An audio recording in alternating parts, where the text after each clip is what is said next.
All right, let's start. Isaiah part 5. We're going to be in the first 2 pages. The first part, or half of it at least, will be a bit of a recap on last week's lesson. It's about his sickness and about his overcoming the sickness and about the invasion of Assyria and all that. So it's going to be a kind of a recap. We've actually read some of these chapters already, and then we'll be ending on reading chapter 39 and talking about the places of the underworld. So I've also given you this little thingy over here. So while we talk, you can decide where you want to go. All right, just put a just put a check next to it where you want to go. All right.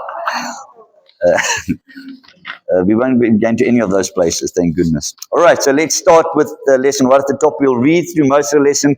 When we get to the second page, we'll begin to our Bibles and reading chapter 39. Okay, so let's start at the top. It says, the king of Judah, Hezekiah resisted the invasion of Jerusalem by a guy called Rabshakeh, leader of the Assyrian army. His sarcastic suggestion that even if he provided horses for the Jews to resist his attack, they would not be able to compete with his formidable army. So we read about that. He says, I'll give you 2,000 horses if you can find 2,000 men to actually ride on them. And even if you do, they're no match for just one of our soldiers. So he was using these very sarcastic comments, showing how weak and insignificant they are. It says King Sennacherib, the Assyrian king Sennacherib also mocked Hezekiah. Rabshakeh, this is the general of his army, he foolishly suggested through his messengers to Hezekiah that Judah's God had deceived the Jews.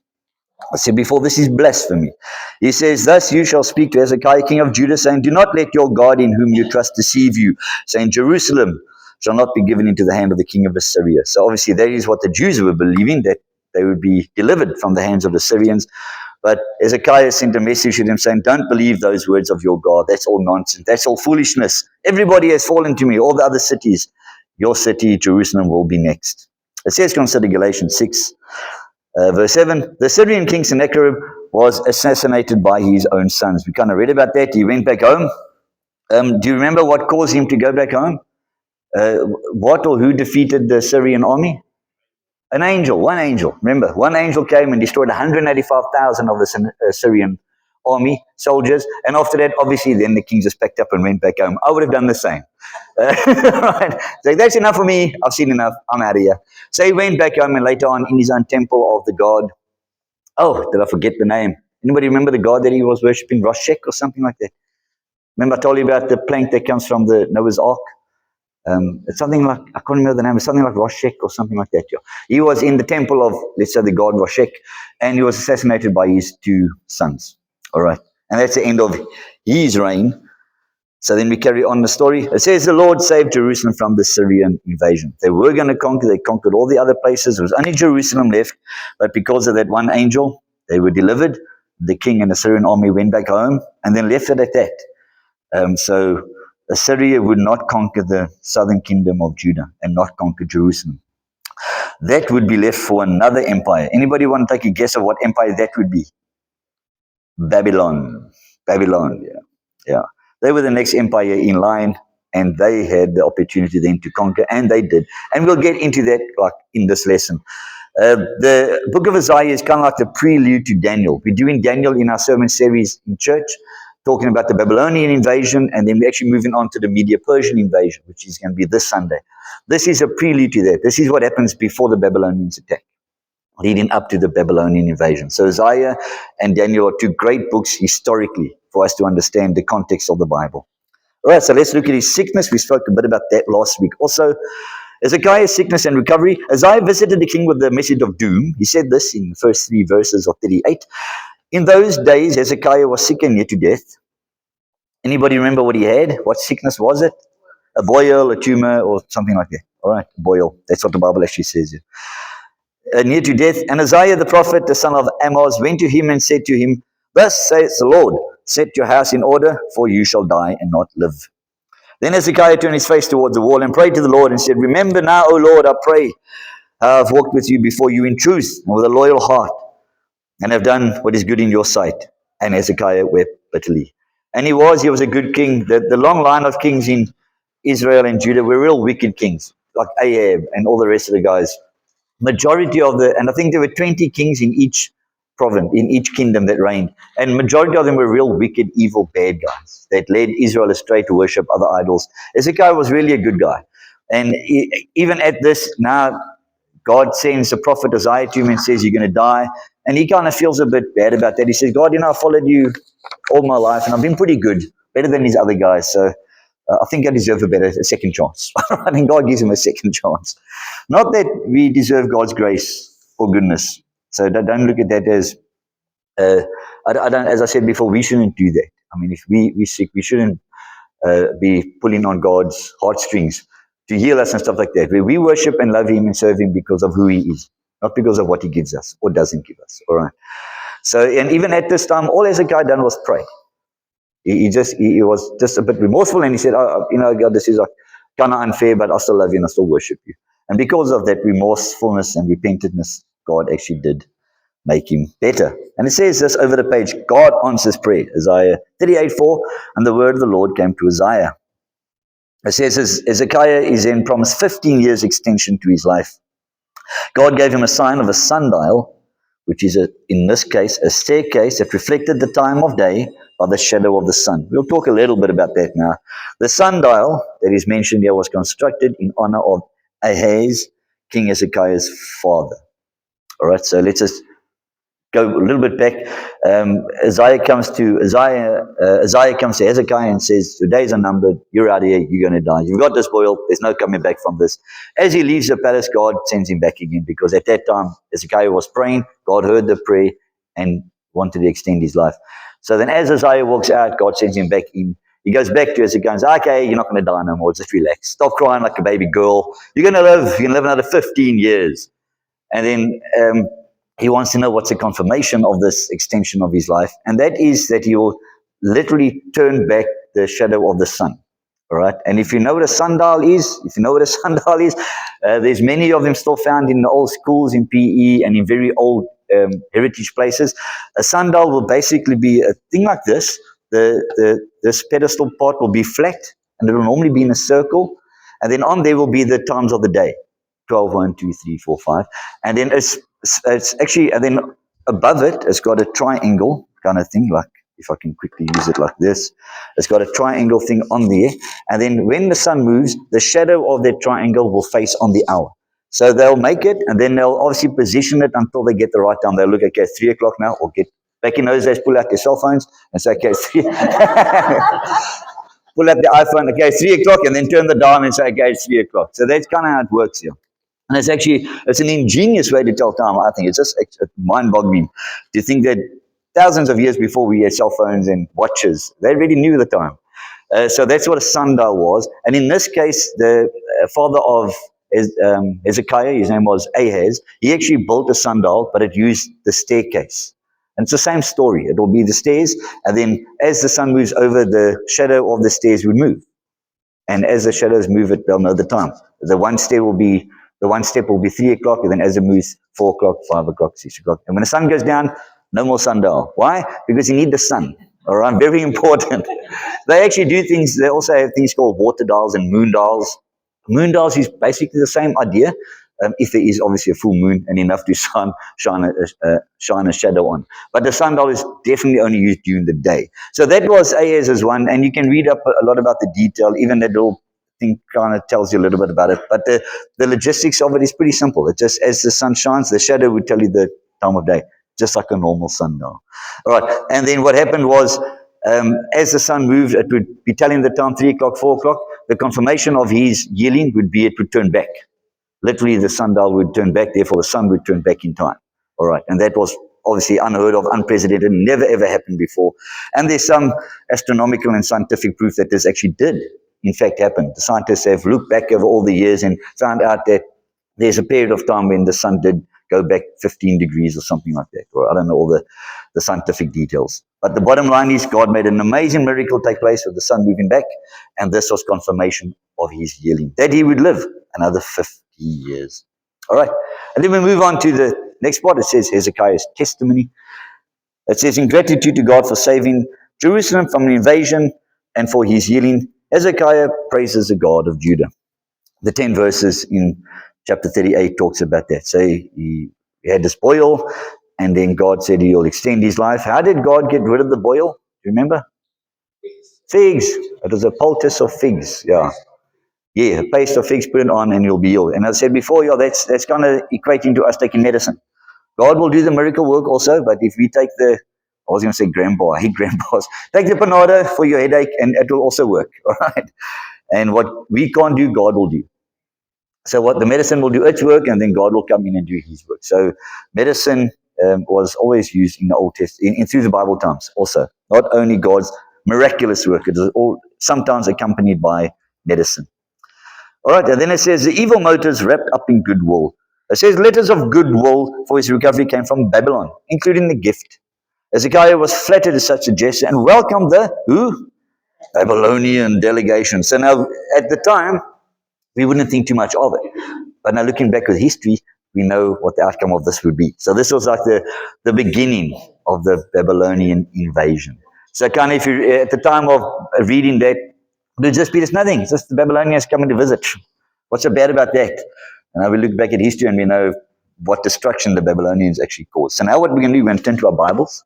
Open up your Bibles to chapter 39. We were reading some nice verses from 36, 7, and 38.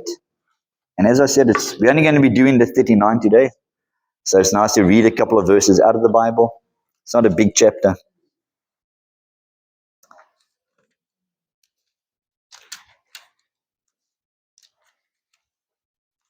So we're getting a good understanding of Isaiah, not only prophecy-wise, but historically-wise, because it's a great historical book. So much truth in it. Sure. Okay, so we're reading from 39. I'm going to read the first good few verses. 39 verse 1. I'm reading from the NIV.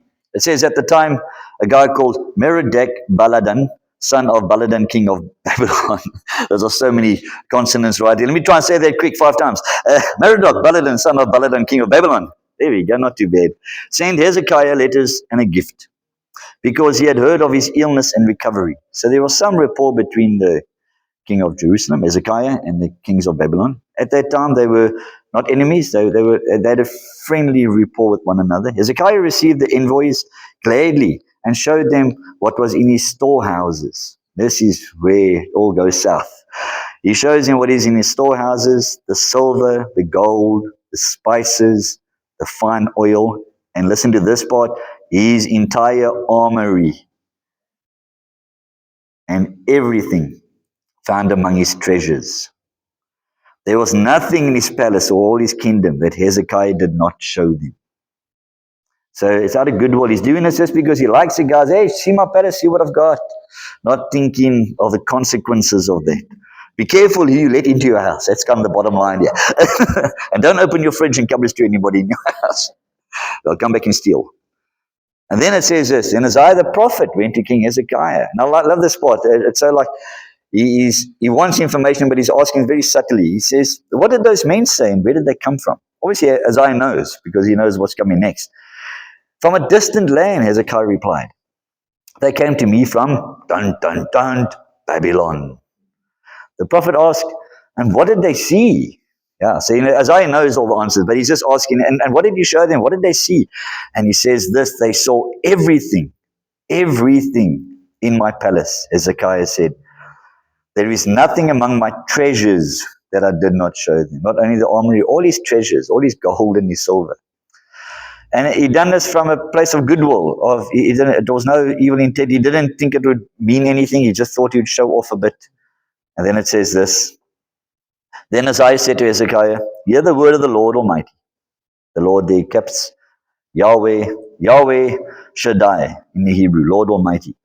The time will surely come when everything in your palace and all that your fathers have stored up until this day will be carried off to Babylon. Nothing will be left, says the Lord. And some of your descendants, your own flesh and blood, who will be born to you, will be taken away, and they will become eunuchs in the palace of the king of Babylon. And now with that in mind, remember the book of Daniel. That's exactly what happens. And this is written hundreds of years before that. The word of the Lord, I think it is 100 years before that invasion. The word of the Lord The word of the Lord you have spoken is good, Hezekiah replied, for he thought, there will be peace and security in my lifetime. So even at that, with that horrible doom and gloom, saying that everything that you have is going to be carried off, even your own children, your flesh and blood, they'll be carried off to the king of Babylon. Hezekiah, even with that, feels a bit relieved because it's not going to happen in his lifetime. So he's still cool. What a selfish guy. Hey, you'd think he would care for his family and the riches. He says, no, it's cool. I'm happy with that.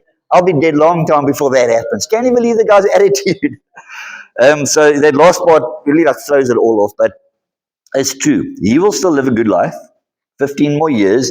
He'll still reign from his palace in Jerusalem. No one will attack him. But after he dies, his sons and will be carried off, and everything will be taken away. And that is where that starts the book of Daniel, the Babylonian invasion. When Daniel and all the Jews in Jerusalem are taken away to Babylon, they become the eunuchs there, and that's kind of what we're doing in our sermon series currently. So yeah, he meant goodwill by showing off, and he didn't know that they were going to go back with all that information and plan the invasion. And that's it. So it took them a couple of years. They planned the invasion. They came back and they conquered Jerusalem. Conquered in the worst way possible. They broke down the walls, burnt down the city, broke down the temple, and burnt down the temple. And took all of the treasures that were in the whole of Jerusalem, including the temple, and carried them away to Babylon. And so Isaiah, that's a prophecy right there, and it did come to fruition. As I said before, one of the biggest proofs of the Bible is prophecy fulfilled.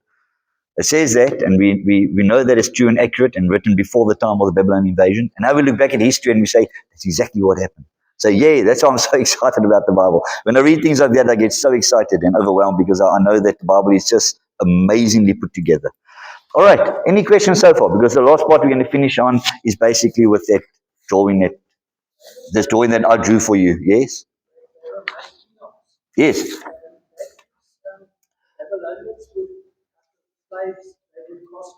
Yes. So that they would become faithful servants to the king. Yes. Nothing else rather than serving. Yes, you're right. Yeah. No, that's exactly what they became. Yeah. And you read that in Daniel 1. Yeah. All right. So, yeah, there's not too much controversy in this chapter and in what we said. We recapped on last week. It's about his illness. He recovered with the poultice of figs. He had 15 more years. And that's it. That's the end of the story. So then let's read our last part. It says, show unseen world. It says Isaiah used the Hebrew word Sheol in terms of the unseen world. The word Sheol is translated hell in 31 places and grave in 31 places. The proper word for grave in the Hebrew is a word called Queber. All right, lots of weird words. Let's start by the top again. Sheol is a Hebrew word for unseen world, the place of the dead. So somewhere right there also place of the dead. Unseen world because we don't see it with our physical eyes. The only time we'll see this world, Sheol, is in the afterlife when our souls go there. All right, and it's also called the place of the dead because this is after people die, both good and bad. This is where they go to, at least in the Old Testament context. Okay, place of the dead, unseen world. Sheol is a Hebrew word for the Greek New Testament word Hades. So somewhere on that page, write Hades, H-A-D-S. You can write it next to unseen world. Old Testament Hebrew, Sheol, same word in the Greek is Hades. Means the same thing. Unseen world, place of the dead. The word Hades is translated in the New Testament as hell most of the time. Okay, so we've got that so far. So all we've done is looked at one word, Sheol. Sheol, Hades, it's the same place. It's called unseen world, place of the dead. And now the problem with the translations of the Bible is that the word Sheol in the Old Testament is translated both hell and grave. And hell and grave are two different things. Okay, hell is a place where our souls will go when we die. Not us, I mean generally non-believers. All right. The grave is the place in the ground where our bodies go to. All right. So they're two very, very different places. So the fact that the translators of the Bible actually use them ambiguously is incorrect because now we don't know which one's which. We don't know if the writer is actually referring to the grave or referring to the afterlife. Okay. And that is actually just unfortunate in many translations of the Bible. They should have just kept it by using that word Quebe. When they saw the word Quebe, they should have used grave. but they didn't. They also used Sheol as the word grave, which is just unfortunate. As I said, the original Bible in the original languages, as it was originally written, perfect, 100% perfect. But when the translations came in and we started to translate things, there would be errors creeping in. Not that it takes anything away from the truth of the Word of God holistically, Genesis to Revelation. The story is still the same. The death and resurrection of Jesus is a salvation through his blood. All that is still there. But in the detail, there will be some translation errors. I've seen it myself in many Bibles. All right. And uh, we blame the translators of the Bible. They were human and they made errors. All right. And that's it. But the original manuscripts in the original language was perfect. All right. And as I said before, even the Hebrew, it's not as easy as we think. In Hebrew, there's only consonants, no vowels. So all you had was consonants. They're written from right to left. And you just said, like my name, for example, is Raymond. All right. But let's just say Ray. All you will see is the R and the Y. You won't see the A there. So when you see the two consonants, what the translators had to do was put a vowel in there to get a word. So my name could have been Roy, or it could have been Ray. Did you get that? Because there's different vowels. And Roy and Ray is two different words. All right. I'm not Roy, I'm Ray. Okay. You understand that? So that's every word in Hebrew, they had to do that. So you can imagine how many different variations of words could come out. The one translation could be dog, the same translation could be tree. All right, because that's how it is, just depending on the different vowels. So it's very difficult. So I take my hat off to the translators for doing such a good job of giving us this. But even in that, there will be some translation problems. And if you read different translations, you'll see that some words are just like changed. I mean, I've seen it in Revelation, there's one verse where it talks about an eagle flying across the sky. And then in some translations, it says an angel. An eagle and an angel are two very different things. And it's just because of the translations. They didn't get the right translation. Okay. And that's kind of, I'm just bringing your attention to the word Sheol. Sometimes it's translated hell, which is correct. Sometimes grave, which is incorrect. Okay. But with that being said, let's dive into the 5 compartments of the underworld. So we'll quickly read that, and then we'll jump onto the picture. It says the compartments of the underworld, which is this unseen world, Sheol or Hades. The first one is Tartarus. Everybody say Tartarus. It's a lovely Greek word, and it's a place of angels who procreated with women. The references of that is in Genesis chapter 6, 2 Peter, and also Jude 6 and 7. So you can write that also there, Jude. So it talks about in 2 Peter, in the original language, 2 Peter 2:4 talks about a place called Tartarus. And I've actually seen some Bible translations that leave it as Tartarus. In our English Bibles, we have translated that as hell, which is also unfortunate because then we get confused between what hell is what. This is a special place for only angels, and these scholars believe is the angels that came down in the time of Noah, preceding the flood of Noah. They were good, holy angels, came down to earth, and they had intimate relations with the woman. They married them, and their offspring became the giants. Yeah, that is in Genesis chapter 6. These angels that contravened that natural spiritual law of God were confined to Tartarus. Okay, they weren't necessarily fallen angels that fell with Lucifer. They're a different class of angels. They just left heaven and decided to live with the chicks on earth. All right, and because of that, God sent them to the special place called Tartarus. And it's like hell. It's also fire, brimstone, punishment, and doom and gloom. All right. And it's only for angels. So no person will ever be thrown into there. The next place of the unseen world is paradise, the abode of righteous souls before Christ's resurrection. Luke 16 talks in volume about this. Talks about the rich man he died and he opened his eyes and he was in Hades. And then it talks about Lazarus, who was a righteous guy and he was carried to Abraham's side or bosom by angels. Paradise. Jesus was on the cross and he spoke to the thief next to him and he said, today you will be with me in paradise. This place. All right. So prior to the resurrection of Jesus, righteous people who died, from Adam till Jesus, they went to this place. They didn't go to heaven, our heaven where we will go, where God sits. They went to this place called paradise. It was part of the underworld. All right. Then the next part, number 3, is called Hades or hell. Hades is translated hell.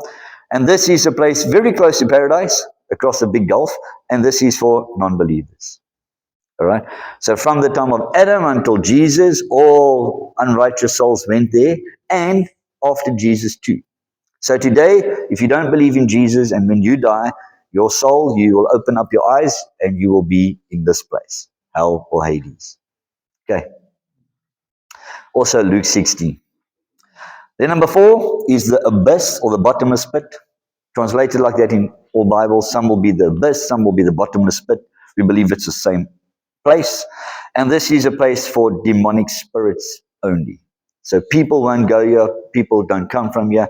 This is the abode of demonic spirits. They came from here, and we believe that when they were cast out by Jesus and the apostles, they probably went back here. Everybody, except for animals, are eternal. God is eternal, angels are eternal, and so are us. Our souls are eternal and immortal. We'll never die. All right. Demonic spirits too.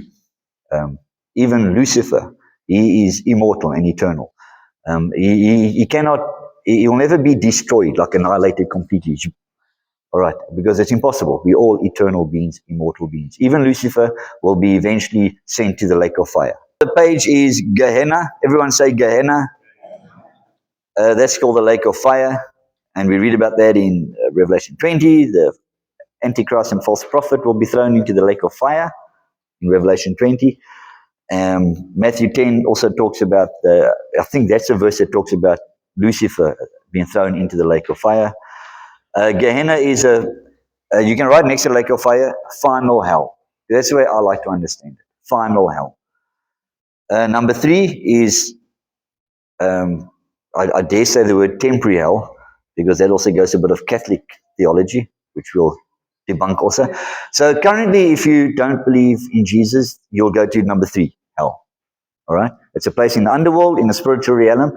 The lake of fire is currently vacant. It's the same as hell. It's a very bad place of fire and brimstone and sulfur burning and doom and gloom.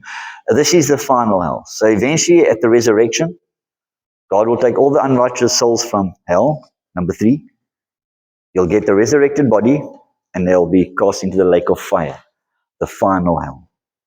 Then the other hell will be empty, and the final hell will be continuous and continuous.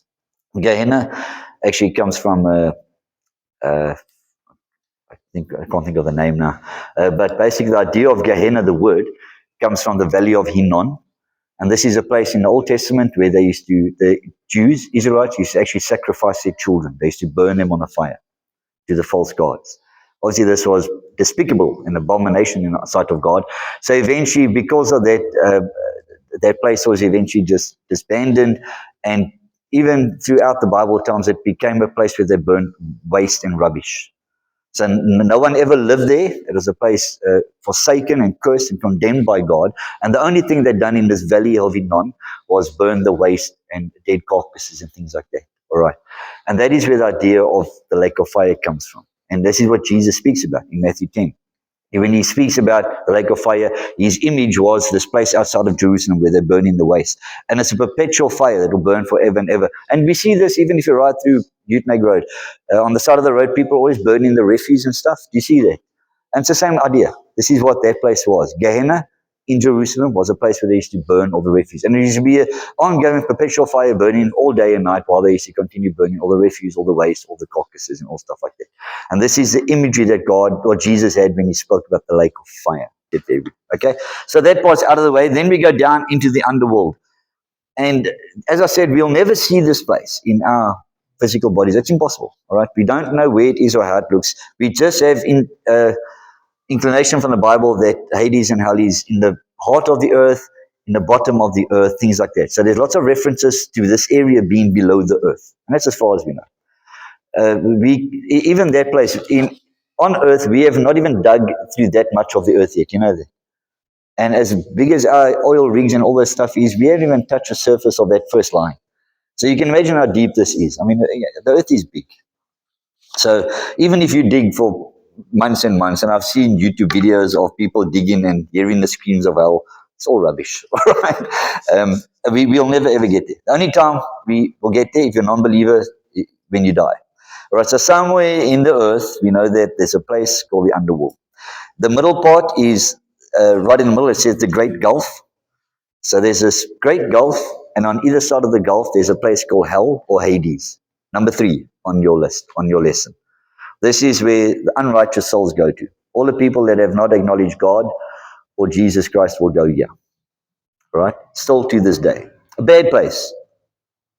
And then across the gulf is paradise. It's called paradise like in inverted commas because there's no biblical clear reference that this place in Luke 16 is called paradise. In Luke 16, it's just called Abraham's bosom, Abraham's side, things like that. But it's a generally good place because Abraham's there, first of all. There's water there because it says in Luke 16, and Lazarus went there. So we know it's generally a good place. It's a good place where the righteous dead go before the death and resurrection of Jesus Christ. All right? And then what you see there on that paradise, you see an arrow going up to the cross. Do you see that part? There's like an arrow again, and it goes to the cross, past the cross.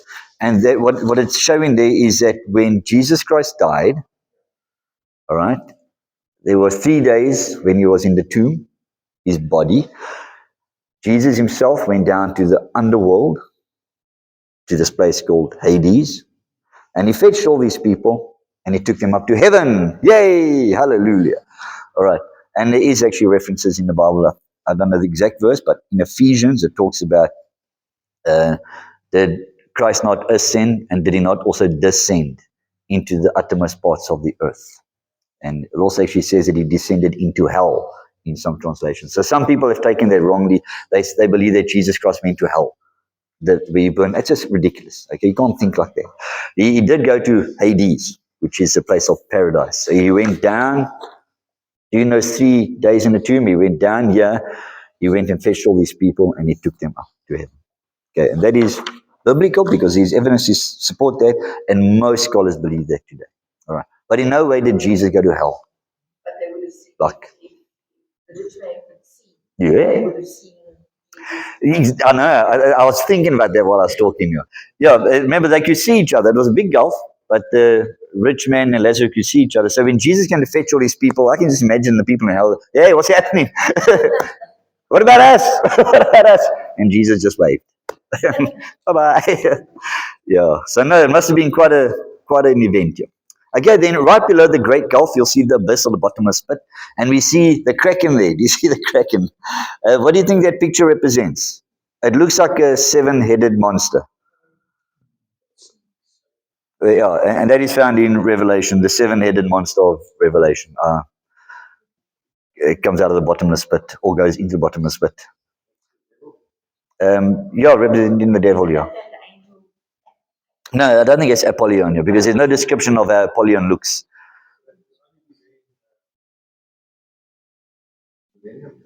Yes, only in the millennium, yeah. That is where Satan is bound for 1,000 years. So that 7-headed creature represents the devil, and he'll be bound there for 1,000 years and get let loose again. And then finally cast into the lake of fire. And as I said, the bottomless pit, there's no people in it. Nobody is ever said in the Bible to go there or come from there. We know that in Revelation, I don't know where, but in Revelation it talks about the demon spirits coming out of there. I think it's in 8, Revelation 8 and 9. It talks about the demonic spirits coming out of the bottomless pit, and they wreak havoc on the earth during the 7 years of tribulation. So we know that, so from that we can gather that demonic spirits come out of there, and then we assume that they also go back there. When Jesus cast them out, even when Jesus cast them out, they said, send me to the pigs. Remember that story? Send me to the pigs rather, because they didn't want to go back here. They'd rather just be on earth, roaming the land, than go back to the bottomless pit. Okay? And that's kind of all we know of the bottomless pit. We don't know any other details about the origin of demons, where they come from, or how this place looks. All we got is 1 or 2 references to it. On the left-hand side of the page, you'll see Tartarus, prison of the fallen angels. That fallen angels, as I said, that's also a bit of a stretch. They are not part of the fallen angels of Lucifer's crowd. Those are the angels that rebelled against God in the long time ago, and they were all cast out of heaven, and they now roam the earth. These are part of the fallen angels. They rebelled against God. These angels in Tartarus are those that disobeyed the spiritual laws of God. They were supposed to stay in heaven. They didn't. They wanted to come down. But even if you read the context of Genesis 6, they weren't evil. They didn't have malicious intent. They actually came down and married the woman. They fell in love and had children. So in my mind, they weren't evil. They just disobeyed God. And because of that breaking of his law, they had to be cast into a special hell. Norman? Yeah. 6 and 7 Yeah. explains it nicely. It says angels in heaven kept The their proper place. proper place, or your habitation or estate. Yeah. So as I said, I hope you wrote down Jude 6 and 7 on your lesson, because as Norman says, it says that the angels that do not keep their place or estate or habitation, which basically means they didn't stay in heaven. They didn't want heaven and they wanted to be on earth. And because of that, they were condemned to Taurus. They did. You're right. They were the ones that accepted the woman, thinking that everything would be well. And then what happened? Giants popped out. And that went south pretty quick. And then the flood happened. Sorry for the woman that had to give back. Whew. I'm sure they started small. I think we were very big. Well, whales. How big is a baby whale? Can't be that big, right? All right. But there's some animals that I see. What's those animals? Even like crocodiles. Crocodiles have small eggs, isn't it? They come out like that. They look like a little lizard. And look how big they get. Exactly. So, all right. And then the last part of the picture is right on the right hand side, the lake of fire. And what those two, the lion and the lamb, is not a lion and lamb. It's actually Revelation 13 talking about the beast and the false prophet. The beast out of the sea and the beast from the land. All right. And so that's actually a ram, and the one on the left is the beast with 7 heads. Revelation 13 talks about this beast coming out of the earth. It represents the Antichrist and his kingdom. Please understand that, George. It's very ambiguous in Revelation 13 because it talks about kingdoms and it also talks about a man. Same time. So that beast talks about the Antichrist and his kingdom, which will be the 10 toes of Daniel and the 10 horns of the king of this beast. And then the ram represents the false prophet. The false prophet is also spoken about in Revelation 13. And this is the person that will be his 2IC, his religious leader. The Antichrist by himself will be a political, military dictator. And he will have the spiritual guide next to him, like a pope figure, if I can say that in inverted commas. And don't misunderstand me. I'm not saying pope. All right. Some people still believe that. I'm just saying a pope figure. It will be a religious figure that will perform miracles and do stuff like that on behalf of him. They're both wicked, they're both evil, and they will both be sent right to this place, the lake of fire. And they'll be kind of the first people in there. And that'll take place at the second coming of Christ. When he comes back, he chucks him in there. All right, so that's the places of the underworld in the sovereign world, yeah. Yeah, consequences, yeah. All right, guys, thank you so much. We're going to have some coffee and tea. As I said, it's the last time you'll be seeing me until Sunday.